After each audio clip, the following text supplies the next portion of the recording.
Do you know what a letter of last resort is? When a prime minister takes office, they must write 4 of them, one for each of the country's ballistic missile submarines. The letters contain orders on what the submarine captains are to do if the government is destroyed in a nuclear attack. They are a sort of dead man switch that deters a first strike against us. An assurance that the last act of the British people will be nuclear retaliation. Frankly, I had always felt they were ghastly things, the rigor mortis of a dead nation. Surely the destruction of our enemy, however terrible they may be, would not be worth condemning our planet to nuclear winter. When I first learned of the letters of last resort, I had hoped they contained orders to stand down. I don't hope that anymore. There are worse fates than nuclear holocaust. My uncle was an officer aboard a ballistic missile submarine that carried a letter of last resort. He was a good man and a better sailor. Growing up, I was proud to call him family. That changed in the mid-90s when he entered a sudden depression that led to his dismissal from the Navy. He spent the rest of his days trying to drink himself to death in a flat outside of Liverpool. He succeeded last week. His landlord found him dead, choked on his own vomit, surrounded by cheap lagers. No one in the family was surprised. To most of them, he died decades ago. Still, I had fond memories of the man he had been, so I volunteered to drive to Liverpool to clear out his flat. That's where I found the letter of last resort. It was at the bottom of a shoebox containing Navy memorabilia. It was not an original. Those are destroyed when a prime minister leaves office. Just a grainy photocopy. That's it. I believe it to be authentic. These are its contents, verbatim. Nuclear response contingency. Ensure these conditions are met before continuing. The VLF transmitters at Rugby, Craigian, and Anthorn have not broadcast for 48 hours. BBC Radio 4, LW, has not broadcast for 48 hours. Captain, if you are reading this, the worst has come to pass. The United Kingdom has been destroyed. It now falls on you to carry out the last act of Her Majesty's government. I cannot know precisely what brought about the destruction of our island home, so this letter describes several scenarios and the actions you are to take in response. Britain expects that you will do your duty. The Right Honourable John Major, Prime Minister of the United Kingdom. Scenario White. Proceed with this scenario if either of these conditions are met. The MOD had placed its installations under Alert State Red or Amber. NATO has declared Counter-Surprise Alert State Scarlet or Orange. An enemy nation has seen fit to destroy us. Writing this letter, I do not know why, but I hope that it was because we, as a nation, stood against tyranny and refused to surrender to it. I will not allow the free world to sink into the abyss of a new dark age. After all, the only thing necessary for the triumph of evil is for good men to do nothing. I hereby authorize you to execute a retaliatory nuclear strike. You are to launch missiles 1 through 15 and target their warheads at pre-designated population centers in the aggressor nation. You are to hold Missile 16 in reserve. Once this mission is complete, you are to place yourself under the command of an allied nation of your choosing so as to carry on the fight. Should no such nation exist, you are to scuttle your vessel and surrender to a neutral nation of your choosing. You and your crew are thereby relieved of duty as sailors of the Royal Navy. God save the Queen. Scenario Grey. Proceed with this scenario if both these conditions are met. The conditions for Scenario White have not been met. Military transmitter stations across the globe are broadcasting a plain text message with the phrase Omega in its header. Captain, this is not the war you expected to fight. Indeed, our home is under attack, but not just our nation, our very planet. An extraterrestrial threat has executed an orbital bombardment of Earth, and the United Kingdom did not survive. We at the highest levels of government knew this day would come and took steps to prepare for it. Through great sacrifice, we have come to possess a significant degree of operational and technical information concerning the extraterrestrial threat. We know that it is a singular entity, that it is millennia more advanced than us, and that it is motivated to annihilate us as a species. Our intelligence, such as it is, suggests that within 72 hours of our planet's bombardment, the threat will break orbit and enter our atmosphere. Under no circumstances can it be allowed to make landfall. It had been hoped that the threat would not arrive in our lifetimes, that we might possess more advanced weapons technology when it did. But it seems we will not be afforded that luxury. In cooperation with other military powers across the globe, we have devised a plan to defend our planet with the resources available to us. Several of our partner nations have retrofitted their long-range early warning radar installations, enabling them to track the threat as it approaches Earth. Data from these installations is being processed in hardened subterranean data centers to be transmitted to military forces across the planet, including ballistic missile submarines via VLF transmitter. In effect, we have devised a planet-wide fire control system that we will use to direct the planet's combined military forces in a single high-intensity attack on the threat as it enters our atmosphere. Any nation capable of sorting missiles or aircraft, conventional or otherwise, will be directed to participate. The data necessary to target and synchronize your strike with allied forces is embedded in the Omega broadcasts. You are to commit missiles 1 through 15 to set strike. You are to hold missile 16 in reserve. I will be frank with you, Captain. This will be a close-run thing. Our enemy has traveled between stars to kill us. The defeatist in me says we may as well be tossing spears at a jet fighter, but the optimist in me says a spear will kill a man just as dead as a bullet.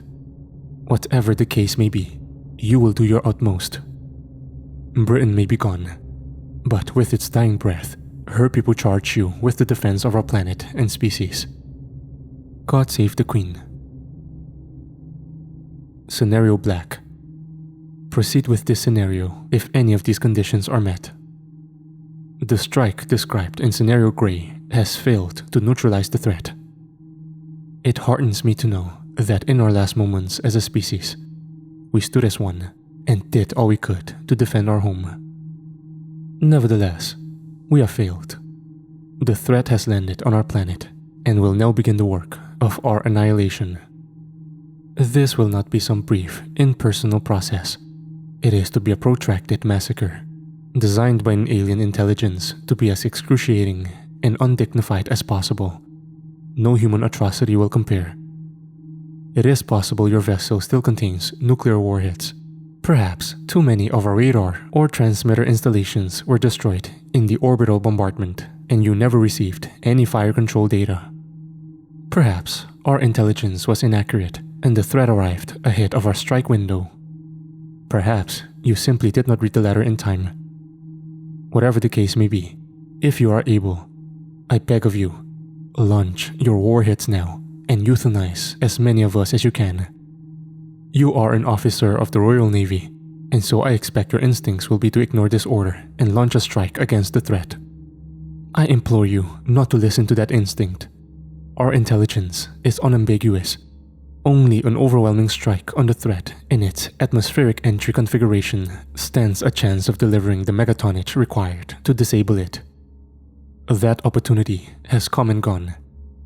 You can only do one thing now, and that is to give us the chance to die with dignity. You are to launch missiles 1 through 15 and target their warheads at global population centers so as to maximize the loss of human life. In the face of what the threat means to do to us, this is a mercy. There is one last duty you must perform, perhaps the most important of any in this letter. You are to surface your vessel and place Missile 16 in a maintenance configuration such that its warhead can be accessed from the vessel's topside deck. Your engineering officer will inform you that a Vanguard-class submarine is not designed to have its missiles tubes accessed while in open waters, and that doing so could irrevocably damage the vessel. Proceed anyways. Once the missile has been exposed from its tube, access the re-entry vehicle. Unlike the other missiles aboard your vessel, Missile 16 does not contain a payload of nuclear warheads. Instead, you will find an unmanned spacecraft of a biomechanical, non-human design. It may appear alarmingly alien, but do not fear. It was grown at a BAE Systems facility in Rochester, Kent. It is as British as your submarine. Place a hand on the spacecraft's carapace and wait for its largest gland to begin vibrating. Then recite the following aloud. My people and planet are dead. We were killed by an entity residing in interstellar space that is hostile to all sapient life. This threat is not an alien society, machine intelligence, or instinct predator. It is a singular conscious entity of unknown origin that abhors intelligent life. Its only motivation is to inflict maximal suffering on whatever can understand the depth of its malice. The threat has eradicated at least 17 other civilizations in our galaxy. None existed concurrently with one another, but through great sacrifice and forethought, each was able to draw upon the knowledge of its forebears when the threat came for them. The last act of all these societies was to launch a spread of near light-speed probes towards any stars that might one day harbor life. My species recovered one such probe. It contained knowledge from all 17 of the civilizations that came before us. Much of it was technical, describing weapons technologies beyond our industrial capacity to produce. Nevertheless, it greatly accelerated our research into nuclear physics, microelectronics, and rocketry. Most importantly, it contained detailed intelligence on the threat, its strategies, its strike capability, and its blind spots. It was not enough to save our people, but perhaps it will be enough to save yours. Like it was once passed to us, we pass on the torch of civilization to you. This probe is capable of constant acceleration, universal language translation, and high-density data storage. It was not designed by us, but it was built by us. Use the information contained in its storage medium to kill the threat when it finds you. Should you fail, do as we have done, and pass on the torch. What follows is technical and operational data we recorded during our first and last military engagement with the threat. At this point, read aloud whatever data is being transmitted on the Omega broadcasts. The data will be encoded in hexadecimal and may take several minutes to recite. Should no such broadcasts exist, summarize the engagement to the best of your ability. Once complete, remove your hand from the spacecraft's carapace and have the missile placed back into a firing configuration. As soon as you are able, launch the missile with its re-entry vehicle set to separate at the apex of its trajectory. Once the contained spacecraft is exposed to vacuum, it will begin accelerating towards an appropriate star.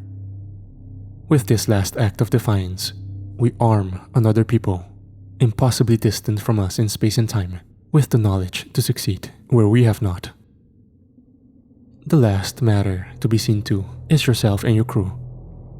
In a matter of hours, the threat will target your vessel and do to you what it has done to so many others.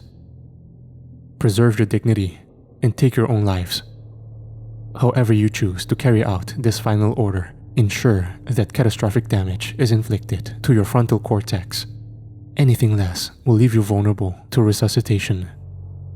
You and your crew are thereby relieved of duty as sailors of the Royal Navy. God save the Queen. After reading the letter, I told myself that it had to be a fake, some sick joke. But I couldn't convince myself. I knew it was real. I made my way to my uncle's kitchen and helped myself to some of the alcohol that had killed him. I suppose I can't blame the man for retreating into a bottle after he came into the letter. There's no right way to react to learning everything you know has been marked for some unimaginable alien torment. I left the next morning, his flat decidedly unclear. In the months that followed, my friends and family said I changed, that there was a profound melancholy about me. They're right. I don't have it as bad as my uncle, but perhaps that's because I wasn't expected to be the executor of mankind's last will and testament. Still, thoughts of that letter consume me. When I watch the news and the Prime Minister comes on, I search for signs that we're both haunted by the same terrible dread. Every so often, I think I can see it in the way he speaks about the mundanities of governance. There's something in his tone that says, this is all meaningless in the face of what is coming for us all. More likely, I'm just seeing what I want to. Misery loves company. I suppose that's why I posted this. In the spirit of that misery I've taken to stargazing, I imagine all those messages in a bottle bouncing between the stars, each one containing the death rattle of a whole people. They're pleading for someone to avenge them. I suspect it won't be long before our own voices join that choir. When I look up at the night sky, all I see is a monster. The corpses of its victims, and a whole galaxy of ladders of last resort.